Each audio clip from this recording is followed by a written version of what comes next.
evening, my gabbers, and I'm here with you once again, taping late at night. I didn't have a choice. Had a very busy day today. But anyway, let's jump right on into it. Thank you for coming to my channel, being with me again. We're going to be reviewing the Real Housewives of Atlanta, Season 8, Episode 15. The title is Read School is in Session. So let's just jump right on into it. The first scene is when the girls are sitting down at the hotel, and it's pretty much taking what do you call it? We're going back to where they left off from the previous show, where everybody, was having a little spiel of their say of what kind of person or what kind of man Chris really is. And of course, Sheree, which, like I said, if Cynthia don't watch it, she's gonna come and retrieve her peach from her, and she's gonna be off the show. Hmm. Oh Lord, leave me alone. Okay, anyway, my daughter's worried me, guys. I ain't got time to be worried me. But anyway, like I said, Sheree is in the forum with the women, and she's going around wanting to, clear her conscience or just, I guess, start mess pretty much. And she knows how to get stuff started. And, that's what we're here for, drama. Somebody had to bring up the incident so we can get it rolling. But in this particular first scene, she, is telling Kim, hey, everybody ain't telling the truth, and she can't do the funky fake mess. And hey, we need to be talking real about things. And if we're gonna forge a friendship, we need to be honest with each other, because our little club, needs to focus and pretty much be in unity with one another. So she basically was like, saying, look, girl, ain't nobody acting right. We all done been doing some shady, shady stuff. But anyway, Kenya started it, throwing her straight up under the bus, saying, she was saying your husband is this, that, and the other. He gay. And, pretty much what you gonna do about that, girl? It was like, oh Lord. But I know my girl, she be peeping game. She be like, I ain't finna get off of my pedal. So come down as Mariah. Ain't it with Mariah Johnson? It said she ain't gonna get off her chariot and throw tomatoes in the street with the rest of the folks, the peasants or whatever. So that's the kind of tease Kim was like, what? What? I ain't gonna get down there with y'all. I got Jesus with me, honey. He refused to let me come off my little high horse, and I'm not going. I'm not coming down there. Y'all can troll all you want to, do whatever you think you need to do, but I ain't finna give y'all all that. But I'll go off camera, go off script, get in my confessionals and talk junk about y'all. But I ain't finna. We finna stay purely professional. We gonna stay grown acting, and we gonna do what we gonna do. So she paid them dust pretty much. She let them figure out whether or not they found out the secret or not secret of the relationship she has with her man. So I was like, kudos, girl. Kudos, Kim. Get them heifers, where you come. Pick them up and lay them down in the street. Like, come in, shut the front door, and let's have a conversation about this. But you can't come to me with all this wishing nearly what, all kind of mess. Because I ain't going to tell you my business, because my business is private, and that's how we get down. Okay? So you can come with me with whatever type of scenarios you want to come with. But hey, I've been married to this man, I think it's 10 years. It's been a while. But, and whatever, however he's serving it up to her, she like it, and that's, where it's going to be. So she didn't really entertain it too much. And then, like I said, they were dogging Kenya last episode about her coming out saying this, that, and the other about, what the industry has put out on her husband, and, what she knows for a fact to be true, and da da da da da da. Ain't about staying Kenya, but because we know when it comes to Kim Fields, she's very jealous hearted. She don't like the success that this woman has had, and she can't seems to rock her off her boat or get her to alley, like she has been doing, and been doing it horribly. Because it doesn't even come up to be like throwing shade or anything of that nature. It's just like you're being a bully.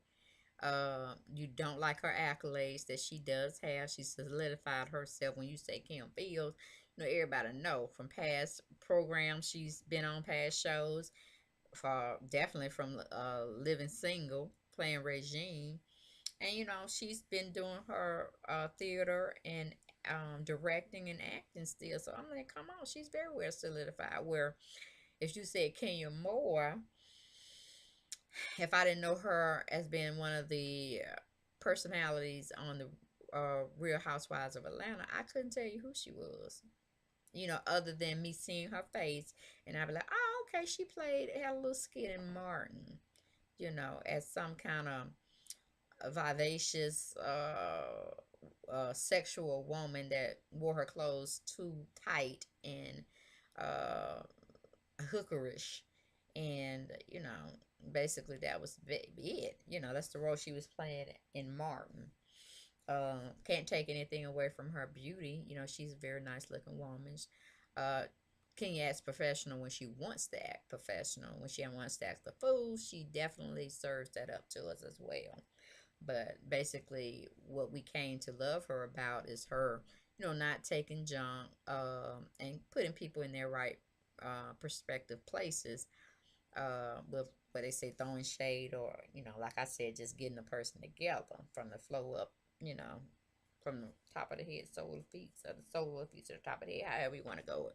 But just getting the person together, and so saying that you're not going to cross this barrier, because if you do, there are going to be consequences, and yes, they're going to be negative.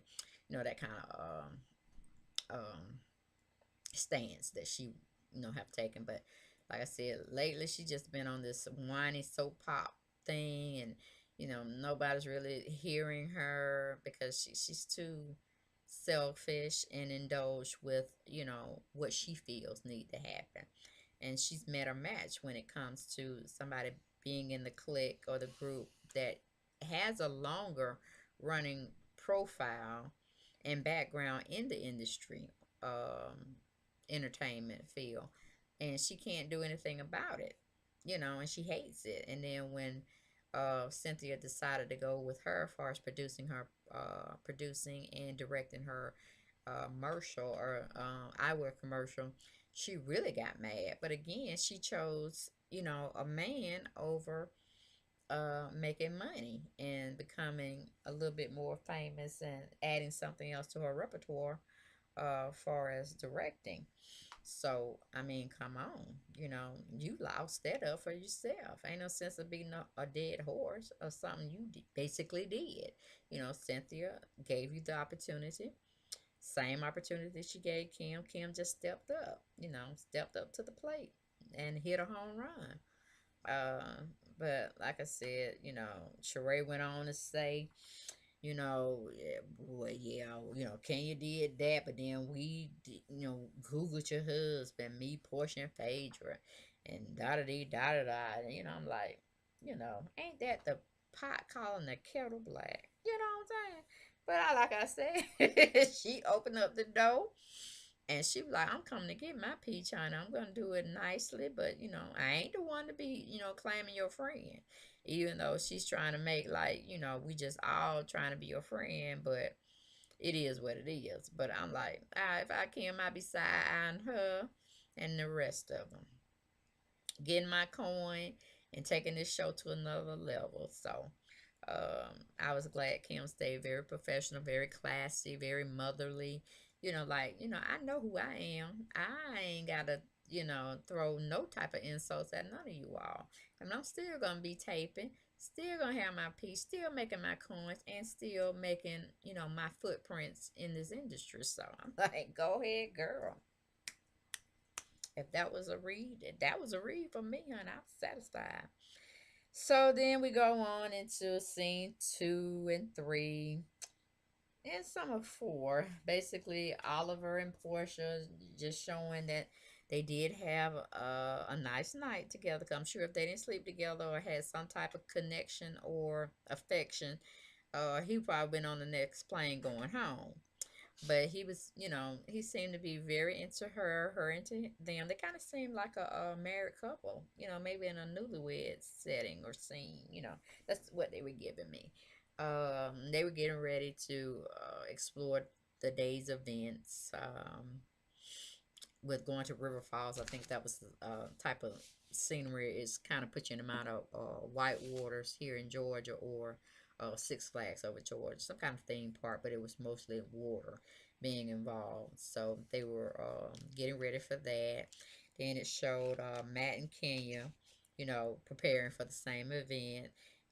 They were trying to go over what type of apparel they needed to wear and, just something fun and light, something stretchable because they're gonna be going over these rocks, with all this water involved, and trying to reach the top part of it or whatnot.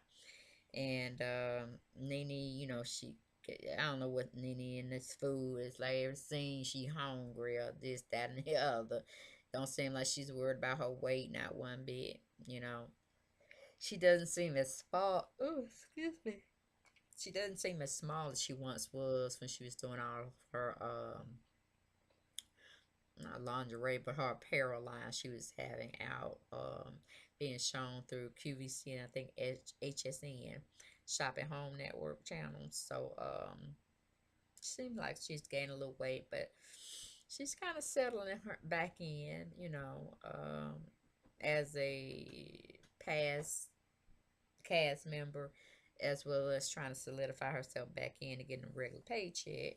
So of course she's gonna probably have to knock somebody out. And again, I'm saying Cynthia because she tried it one time, she didn't make it. But Cynthia's just giving her so much taping time with her, and she's acting like she's some kind of housewives coach, life coach or counselor, that she's going around, trying to mend fences and, play the mediator between each party that's having an issue so she can kind of join them back together. So she's doing her little due diligence there. But like I said, I'll be side-eyeing her because her main goal is just get her paycheck, steady paycheck again. But, like I said, her and Kim, well, the scene basically was she was already sitting down eating, and Kim was there to join her, but not necessarily eat anything. I think she just wanted to come out and talk and get her filming time in. And Portia, not Portia, Phaedra, she would come into the scene maybe a few minutes after um, Kim being there, about 10 or 15 minutes, just talking solo with Nene. And Nene was trying to give her pointers about, how to deal with the ladies of the group. Don't be so passive when it comes to them trying to come for her, meaning trying to set her straight or get her in the know or something, but not in a nice way. Uh, and pretty much speaking about Kenya and the relationship that they're having, trying to understand the dynamics of it all when it comes to her and Kenya, why they're not, coexisting together well. What's going on with them, why Kenya don't like you, and this, that, and the other. And then she pretty much just summed it up that you need to be stop being so laid back with Kenya, put Kenya in her place, da da da da da. Let her know she cannot cross certain barriers that your kids are and your husband are no talk zone. Unless you're giving them kudos or you're just inquiring about them generally and you're genuine about it.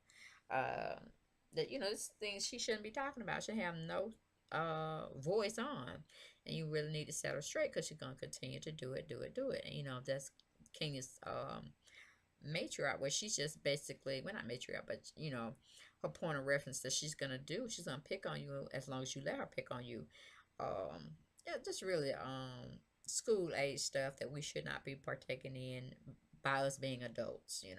We should be able to disagree without any hard feelings or negative consequences resulting from that.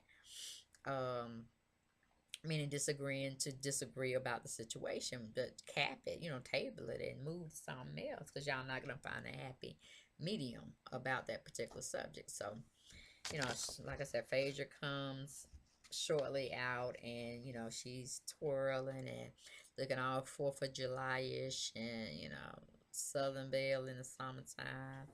Who knows? Because, like I said, I don't know when they taped it, but we're in February. If they taped it in January, December, hell, it's cold. So I'm really not. I mean, it's breezy, but again, they're in Jamaica, and we have a different tropical season or setting. So it could have been like cool, hot, down there, and it been freezing back here in Atlanta. So, uh, I think it did had a setting like maybe December, January, because when they started out to take their flight out to Jamaica, they were wearing like winter type stuff. So, yeah, I'm pretty sure that's what it was. But anyway, uh, excuse me. You know, um, Phaedra, she comes along, she's telling the same thing, it was just bad for all the ladies to be Googling her or even talking about her with her not being present with regards to, her family dynamics when it comes to her husband. Nobody really had the right to, put her in that light for her to be talked about and then for her to come back and try to explain herself or the situation because she don't owe nobody on this God's green earth of any feedback or any um lesson to be learned or on what her dynamics are or how her life is with her actually is with her husband. It's nobody's business. I mean, it's not like she's sitting up there trying to interview them and try to tell them how to live their life with their spouses and or their significant others. It's just a bad move.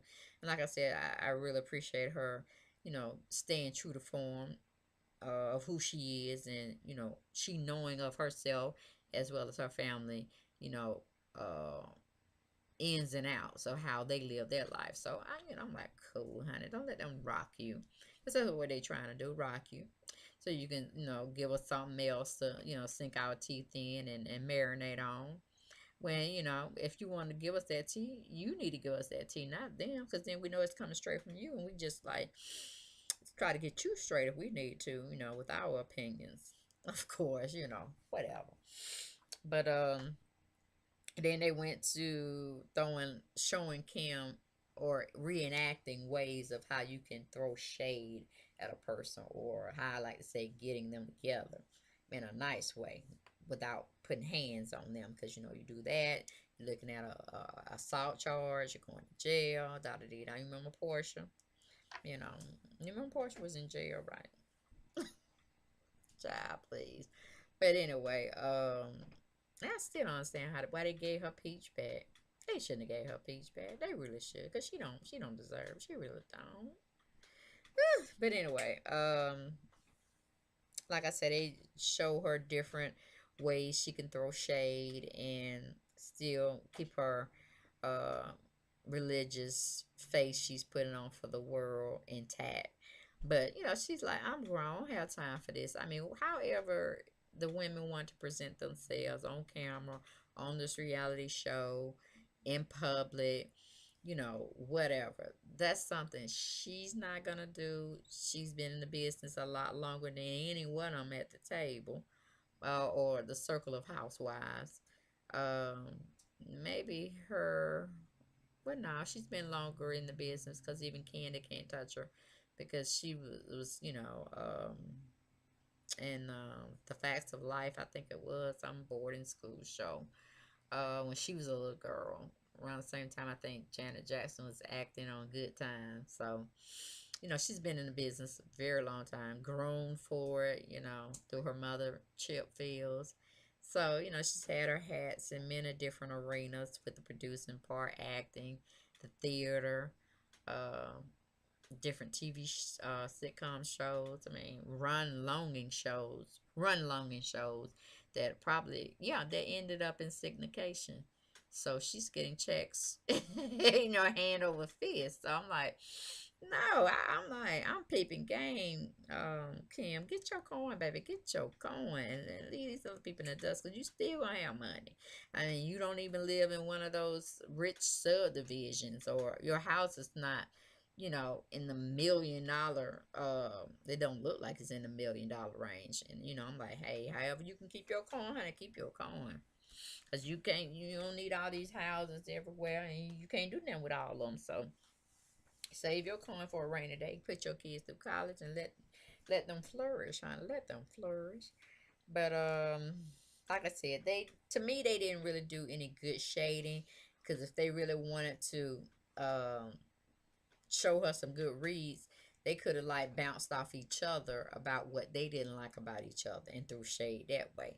But they were just pretty much reenacting how Kenya would have said this and that, and twirling around. I mean, I don't know what Phaedra was doing in that horrible outfit. I mean, I can dig the hat, but the other sailor type looking like a Sailor Moon or that cartoon character, was way back in the day. This was Sailor Moon, I think that's what it was called. But this wasn't a good look. And then Nene with all her facial expressions, and I'm like, please don't make them facial expressions. They don't look good on you, but they don't look good on you. Man, I can deal with her little sayings, but not with the face. Don't give me face, cause all day every day it don't look good on you. But Kim was just stating that she's just tired of having the negative connotation, the negative feedback, the negative tonation that Kenya totally gives her on a daily basis whenever they're together. She don't ever have nothing to say nice. I'm like, yeah, you right. So it's hard to stay into with a group of women and try to stay uplifted when you got, one just looking at you like they hate everything that come out your mouth. They just wish you sit and be silent. Don't want nobody giving you kudos for any type of work that you know, and she knows that you done successfully. She just don't want to give it to you. And like I tell you, I don't like Kenya. I'm not liking Kenya this season. But everybody just want, well, not everybody, but Nene and Phaedra is just expressing to her they want her to stand up to Kenya next time that they are together. She's gonna make sure she stands up to Kenya. Which I'm like, here we go again. Nene just, inserting herself where she don't need to be. But again, she's trying to get that peach back herself. Get her a regular everyday paycheck to pay her bills. Um, but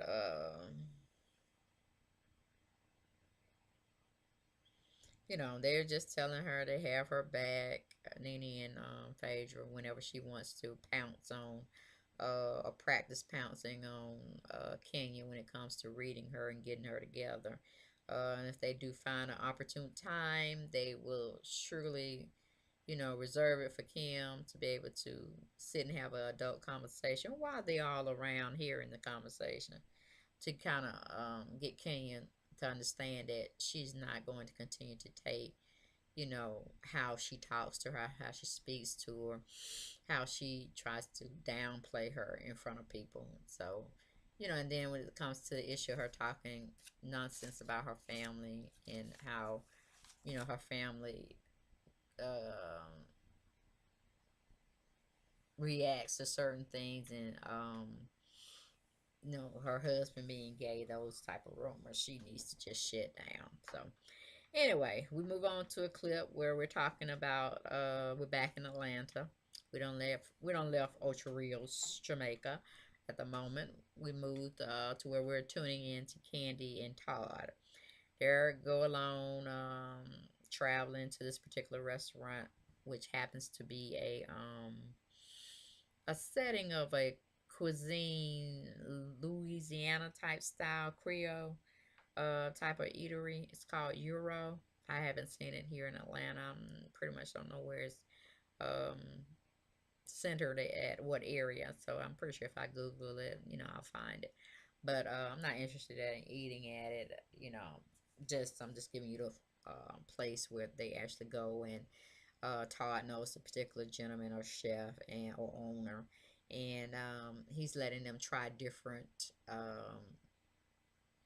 signature meals that he has on his particular menu at his restaurant. And he's also invited the old lady gang to come out and participate in the festivities. You know, I only think it's two of the aunts came, and well, no, I can't. Aunt Bertha. Uh, so how many aunts is it? Three. So Hmm? is it three aunts? Who we talking about? Ken? Uh huh. It's two. Two aunts and her mama. Yeah. Yeah. Okay, well I guess it is. Wait a minute now. Wait a minute. Well, who is Hmm. Okay, I guess it was. I check because you know I can't keep up with the old lady gang. They're too much. They're too much sometimes. Funny as hell, but too much at times. But yeah, I think it's two of them and then the mama. But anyway, he had them out to try different. He asked them to come out to the restaurant and to sit and taste some of the delicacies that they had at his particular friend's restaurant, just to see what they would want to put on their menu. Their signature meals that they want to start the restaurant out with, and then look at the dessert and try them as well so they can kind of see what they want to add or what they want to bring to their particular restaurant. I don't know if they actually made in on paper form, got it cemented in stone what the name of the restaurant was going to be. Um, I don't think the old lady gang is something they need to be um, putting up in lights. I wouldn't really want to eat there. You know, they basically said that old lady gang. You know, come on, we're not in the Western times. We ain't packing pistols and got a holder around our belt. But it seems like it's something that's gonna come to fruition. Todd's really, he don't hardly have nothing else to do, but to try to use her Candy's money to open up another adventure, which is going to be another baby that I guess Todd's going to spearhead that he's going to take on. And the only thing I guess she's going to be doing is paying attention to the baby and motherly stuff, but hopefully still watching her coin because even if she's not watching it very closely, I'm sure her two aunts and her mother will definitely be over participants in that. But I just don't see with them being their age and all, them being in the restaurant hosting a lot or even in the back helping the cooks or chefs try to copy their recipes and serve them justice um, with how they're preparing it. Because I really don't feel, you can tell somebody how to cook something and you can go, from point A to point Z and they get all the ingredients right. Because sometimes when you cook, you don't necessarily use a whole cup of this or half a cup of that. And sometimes it's just like what you feel at that time. You may even enhance it with other ingredients that you may not have originally wrote down and followed and given to the chef.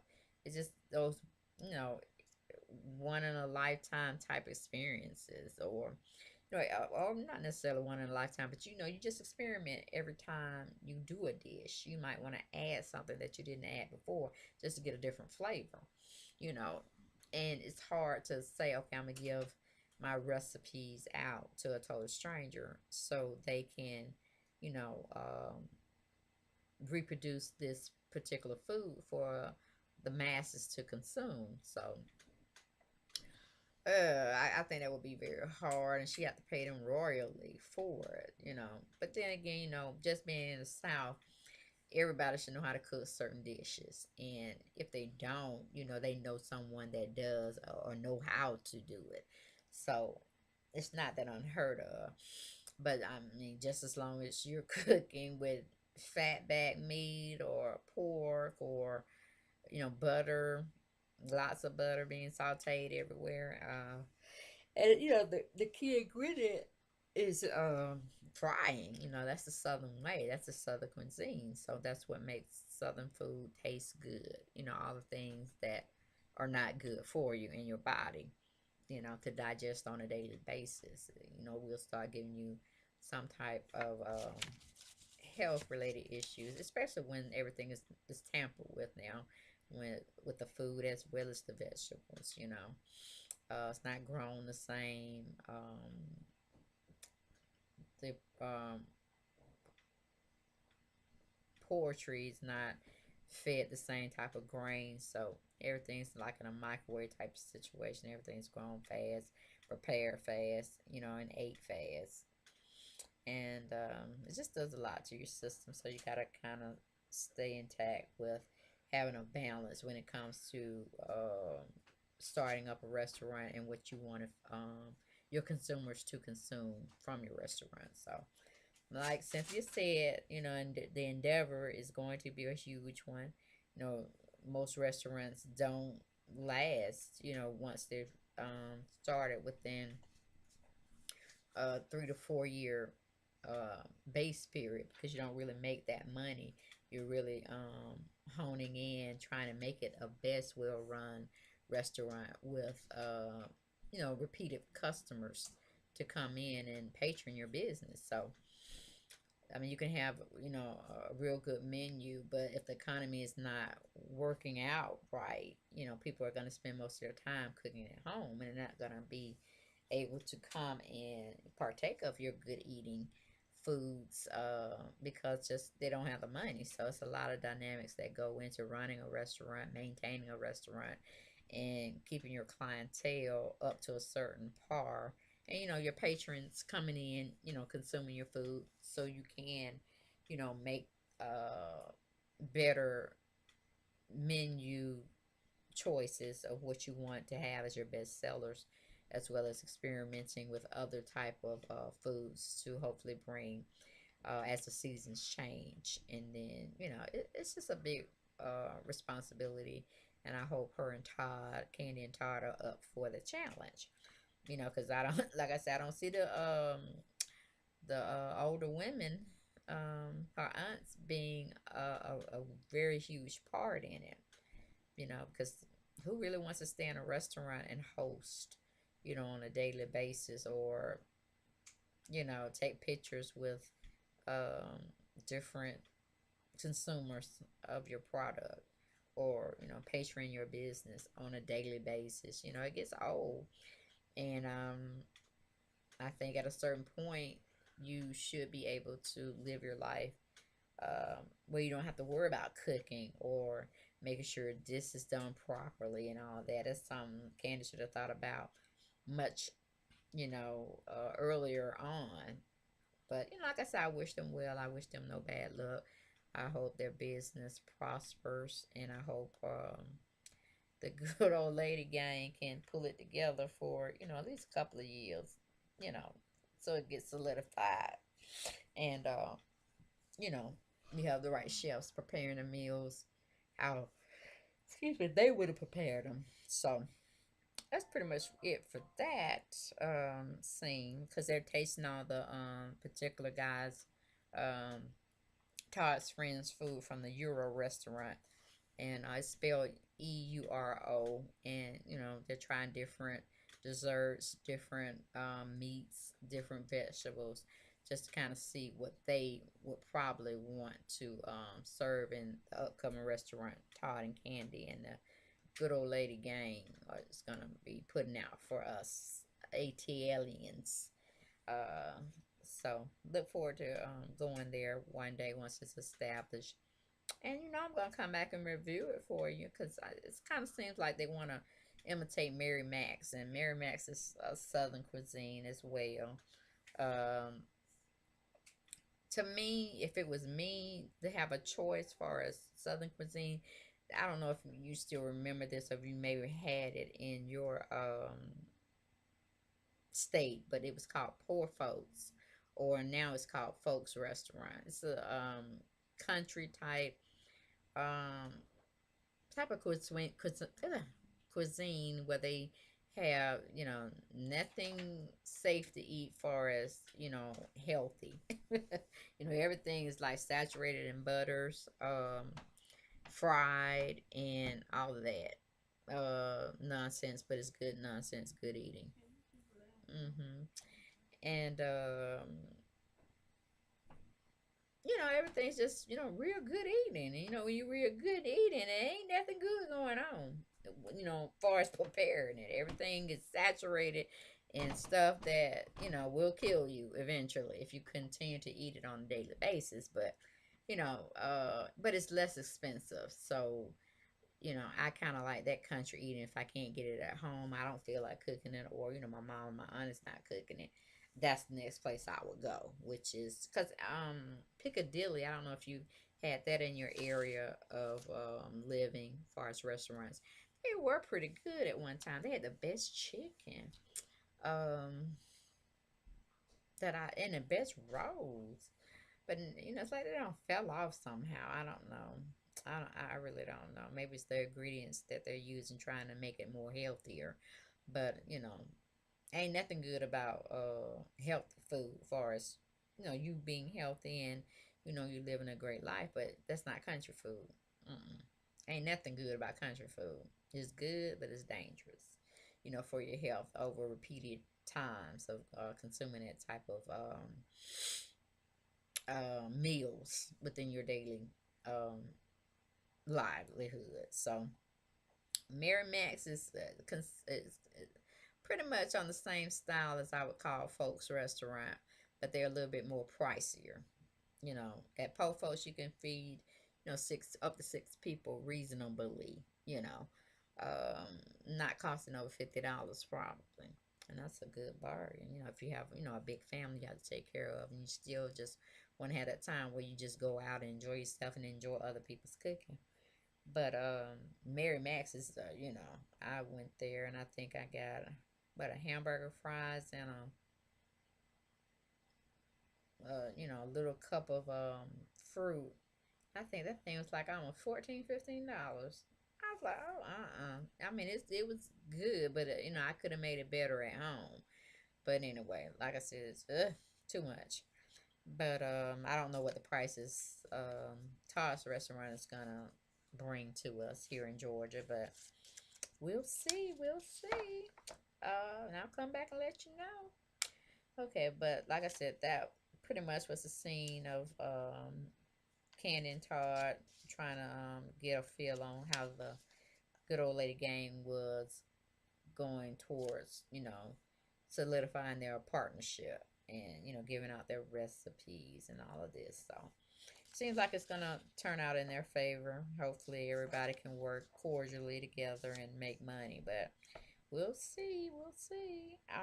Next clip goes into Kim Fields, having a conversation with her kids and her nanny, and getting everything squared away with their, um, I guess, rituals they're gonna have for that particular day and night. Then she goes in and talks to her husband about the day event with speaking with the girls, and they're googling and rumors that they're spreading around about Kim Field's husband and their family life, and he's taking it all in stride. And I couldn't really hear him over the phone, and what he was saying in reference to what Kim had already had explained to him what was going on about the rumors. And he handled it like a pro. Let God lead you. Let God be your or the Lord be your guide to handling people who are coming at you or who are attacking you. Your character, the assassination on your character, as well as, you know, your livelihood and your familyhood. You know, let Him be first to seek vengeance on your behalf, and let the chips fall where they may. So like I said, it's not my business or place to know about your husband's desires or his extra activity without you. Because I really feel that you know nobody should be worrying about somebody that deep. you know just shouldn't be.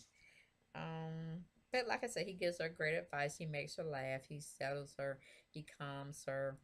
And, that's what you look for in a partner. So kudos to both of them. The next scene takes place when they're all going on the bus to River Falls, which is the ending of their trip. Kind of like a theme park, such as Six Flags or White Waters here in Georgia, if you wanted to have an imagery of what they were going to be doing at this particular theme park in Jamaica. And of course, everybody's trying to take in the scenery and what they're supposed to do as far as crossing over this river of water. And you see Portia going around, crawling on the water rocks or whatever to get over. And of course, the two athletic ones, Matt as well as Kenya, they done did the damn thing and finished the course without the rest of them, and they're just waiting at the top, like, hey, we did that, 5 minutes flat, and they're praising themselves and having that little moment at the top, just waiting on the rest of them to come, and the rest of them are acting like old fogies. They can't do anything. They're making this human ladder for each one of them to hold on to until they can get to the top. I mean, it was just like a playful scene and a unified scene that, they were, looking out for one another, making sure everybody was safe. They were going through the different water barriers, trying to make it to the top so they can have jerk chicken, which Peter was going to take them to after everybody had got to the top of the mountain or rock that they were striving to get through, get to, let through. And it was a cute scene. Everybody was just trying to work in unison to master that one thing, which is getting to the top and looking back at how far they had came um, in that endeavor. So that was cute. A lot of teamwork was going on and a lot of happy faces. And of course, when they get to the top, they're giving Matt and Kenya grief about not paying attention and staying with the group, and them all getting there at that one time instead of people leaving them and going doing their own thing and just waiting. So they gave them a little grief. It was okay. It was all in fun. um then like I said, once everybody got to the top, Peter was like, okay, well, I'm hungry, let's go get some serious jerk chicken. And I know a great place where I want to take y'all, and so y'all can just relax and enjoy the rest of your evening, and buy good conversation, good food. So that's pretty much, they were making their way in clip 7 or scene 7. Scene 8 is the arrival at the jerk chicken place, and again, it sets the sights on them being at a beach type setting, and again, the food is, you know, cooked, will be cooked at order. Okay, and mhm. and you know, Peter's explaining to them that the guy's gonna be on one side, the women's gonna be on the other side, and they're gonna enjoy each other's company, but it's just gonna be the woman's section and the men's section. So the men were gonna come out smoking weed and enjoying themselves and talking shit and having drinks, and then the women are gonna be talking and doing whatever they wanted to do, however they want to do it. I think they had maybe an hour to eat or whatnot, and just enjoy each other's company. So basically, Peter them was smoking weed like Bob Marley and all that, and Puff Puff Pass Pass and drinking and eating as well. And the women were pretty much, running their mouths and you know, um, Nene was basically telling Kim, this is a great time for you to get everything in check, get Kenya in check, and da da dee da da da da, kind of throwing out hints, and that Kim need to come off her Bible speaking horse and just tell Kenya, hey, these are the set rules. If we're gonna be coexisting with one another amongst this group, these are the things I don't want you to be, saying about me and this, that, and the other. And if we can mutually agree to disagree, we'll have a better relationship. And Kenya wasn't so really up for, trying to address anything Kim Field related. So, Cynthia went on to tell Kenya that she didn't like how, she's been treating Kim. I mean, Cynthia was saying that to Kenya, and remarkably, um, Kenya agreed with her. Like she had a epiphany that, yeah, maybe I am being kind of stupid or crazy toward this chick, but it is what it is. But they had some common ground where Kenya did apologize to Kim, letting her know, it was anger that was mostly being reared at her at that moment when they were in that moment talking at the table with Cynthia about, everything that had transpired for us getting who's gonna be getting the job to produce and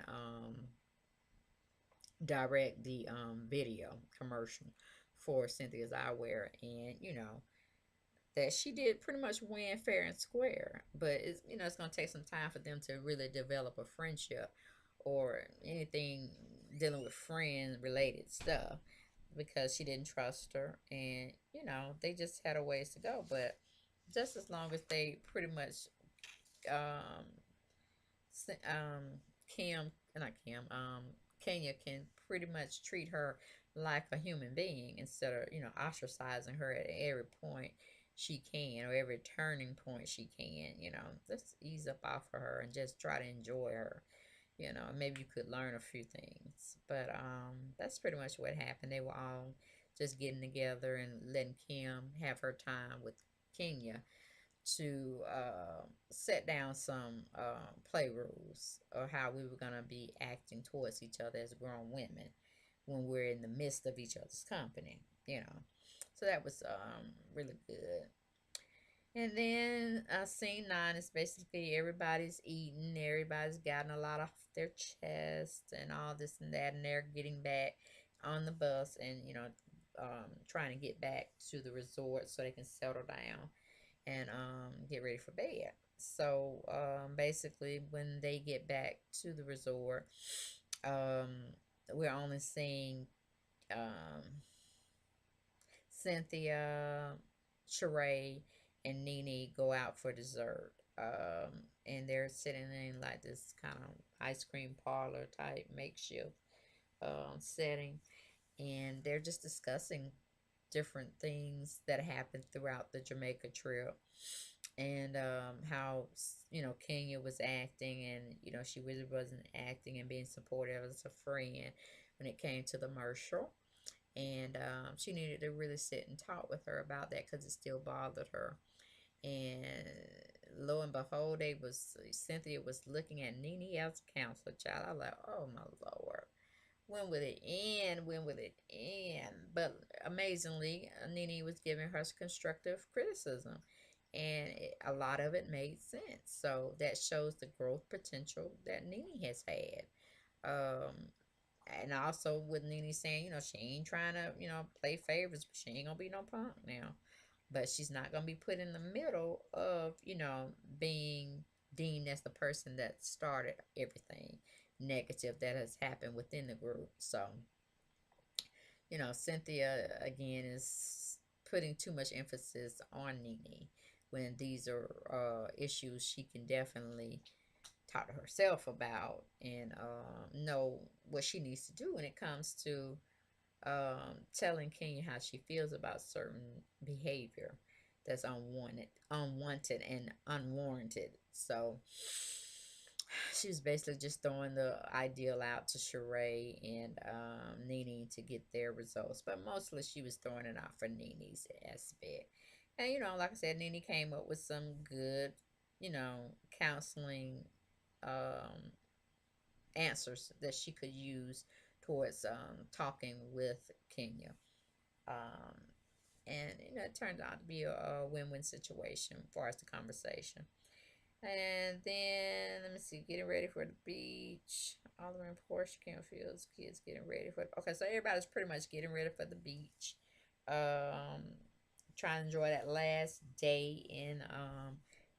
Of course, this is the next day, but they're trying to enjoy their last day. Just getting some time with the family.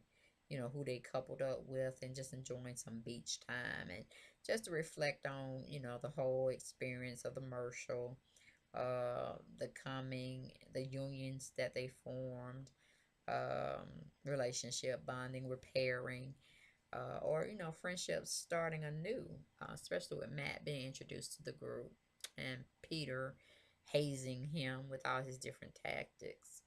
Um, just a reflection. So they wanted to have some fun on the beach. Everybody seemed to look like they were partnering up and doing the darn thing. They didn't really show us too much of that, which I didn't really care to see anyway. But then the nighttime came and they were in their little evening wear, looking pretty. And of course, Kenya's gonna come fashionably late as usual. But yeah, during that night, everybody was breaking bread and talking about, looking at the different festivities that they had arranged for them with the dancing, the Afro tribal dancing, and of course, Phaedra getting her little 2 cents in, booty shaking thing in, and everybody's sitting at the table. Kenya and Matt finally shows up, and everybody's giving them or giving speeches here and there. Peter's saying he glad everybody came out, did what they're supposed to do, an enjoyable time. He even thanked Nene and Greg for participating, coming out, being reintroduced back to the group. Um, apologies were being given from Kenya to Cynthia. Um, I think Phaedra was saying something to, I can't remember what she said, but I don't think it was significant enough to remember. But it's just that everybody was coming and having a meeting of the minds and all this and that. And everything was coming together for the next scene that will be coming up, this coming Sunday. So, you know, it was some on issues resolved with Cynthia that, of course, she wanted to throw out at Kenya about not being a friend. Even though she said she was going to be a friend, she's going to participate in the Marshall, and she's going to be unified with her to make sure this project, launches off in the best possible light as it can be. And she's just letting Kenya know how hurt she was, and amazingly, again, Kenya submitted, took everything in, digested real well, and gave her apology to Cynthia, a heartfelt apology that she ended up having shedding tears over and stuff. But like I said, I'm the type of person where I can understand and take an account for when you're verbally telling me stuff, um, or of actions that you're going to start portraying. But it's when I actually see the action is when I really start, believing that you are what you say you're going to do, because your word is your bond. And if you don't have that as credibility, you really don't have anything as a human being. So I will have to just watch Kenya this episode out, and then future episodes to you know this episode's run its course, because Kenya says so much. And like I said, this particular season, she's just been off the chain. So hopefully she's gonna do what she says she's gonna do. There was some interesting things going on with Bob and Cherie Whitfield. I don't know what's going on with that. Maybe he just don't want to seem in a bad light anymore. He wants his family back, and he's trying to do the right thing. You know, I know Sheree gonna need his financial help, but she talking about moving into that chateau Sheree. But everything seems to be all You know how to cut my favorite thing? good. You can come on, finish. So that is how that pretty much ends. It was half interesting, half not interesting. Look forward to next week review. Glad you all joined me. Hope you enjoyed the review, even though it's 3 in the morning. Hope I gave you as much as you could take back with you as a synopsis of this whole um, episode. If you didn't get a chance to watch it, hopefully I gave you a good insight of what happened. So again, love you all. Have a good evening, good night, and I'll see you next review. Take care.